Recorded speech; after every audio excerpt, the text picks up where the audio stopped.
Good morning. I'm not going to give a report on every single meeting I go to or everything in Roaring Spring. There's no point in that. But there are a couple things I want to say about the meeting of the Historical Society, uh, Roaring Spring Historical Society. At first, it looked like there were only going to be three of us there. The president, that's Rome, the treasurer, Susan, and me. It looked like it was just going to be the three of us. And but then a man came in and sat down in a chair, and they knew him, and he introduced an old guy like me, maybe even a little bit older than me, probably. And he sat down and introduced himself as, I think it was Dan Hoover. I'm almost certain his first name was Dan, but I was a little slow to catch it. And I explained or told him my name, and I said, Hoover, are you related to Cindy Hoover? And he said, well, yes, she's my wife. And I said, oh, okay, well, pleased to meet you. Well, Cindy Hoover is, I'd only ever met her once, and that was about a year ago, but she was at that meeting. And we had a chance to talk some about the Blank Book Factory a little bit, and I wish she'd been back more often. But then she came in a little bit later, but she came in as well, so they were both there. Well, the thing is, Dan Hoover, I think he's got it right. Dan Bare Hoover, B-A-R-E is his middle name. He is a descendant of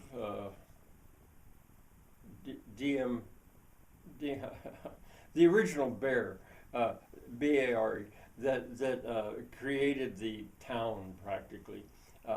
He created the grist mill, the D.M. Bear grist mill. He created the paper mill. He created the he created the Blank Book Factory company in 1900, and I think for a while he might have owned or maybe created the planing mill. I mean, he really built the town. His is the biggest name in the whole history of the town, really.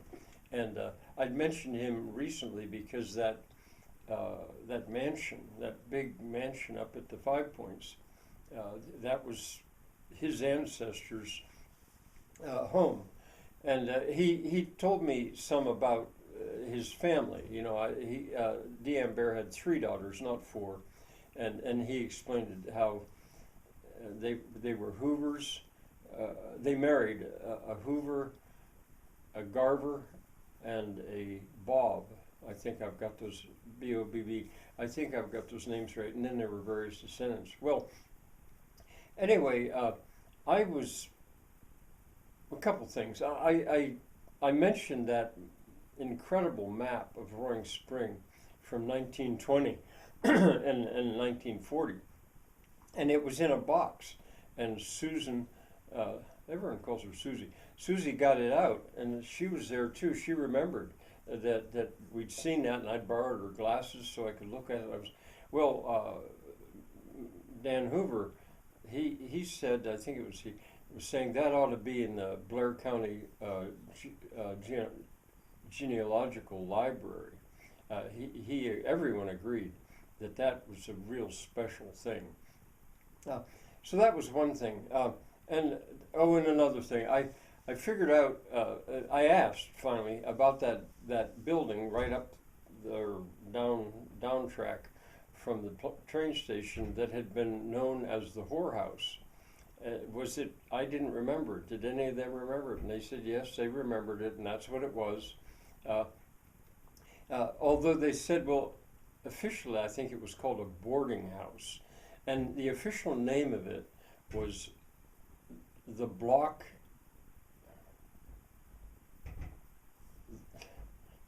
and Rages, I think. I can't remember. It's hard to remember. It's a pun or a play on words of Rock of Ages. Block of. I just can't think of what that second word was now. But anyway, eventually it was torn down because nobody wanted it after it had that reputation, and so I found out about that. That's of interest. block of anyway, why I'm probably doing this video though now is because I managed to get my question in. See, those meetings are usually run very fast and very efficiently, and 15 minutes and they're over.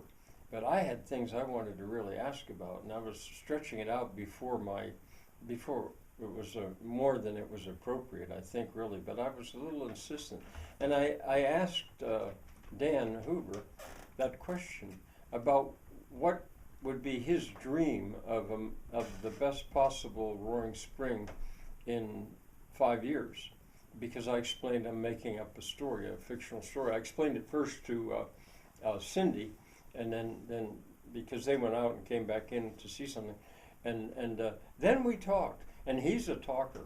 I could see he was, and some of the others were getting impatient because I'm a talker and he's a talker, and I had a chance to see Roaring Spring's present condition and the possible future from the eyes of a very influential man and family in that town, very influential.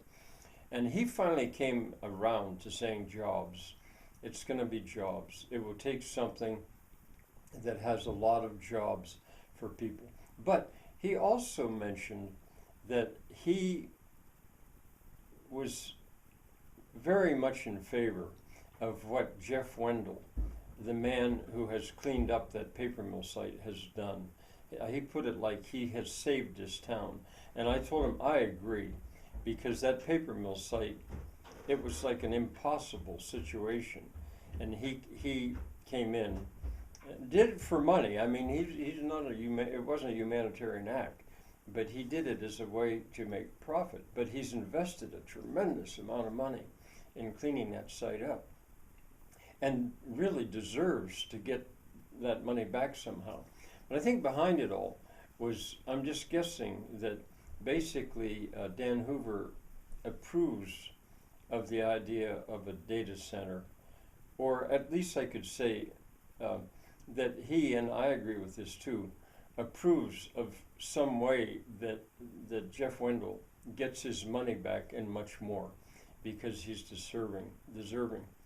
So, I mean, there's a man that has employed, the Blank Book Factory has employed, I don't know, 100, 200 people for 100 years, maybe not that many people for all those years, but he's a major employer.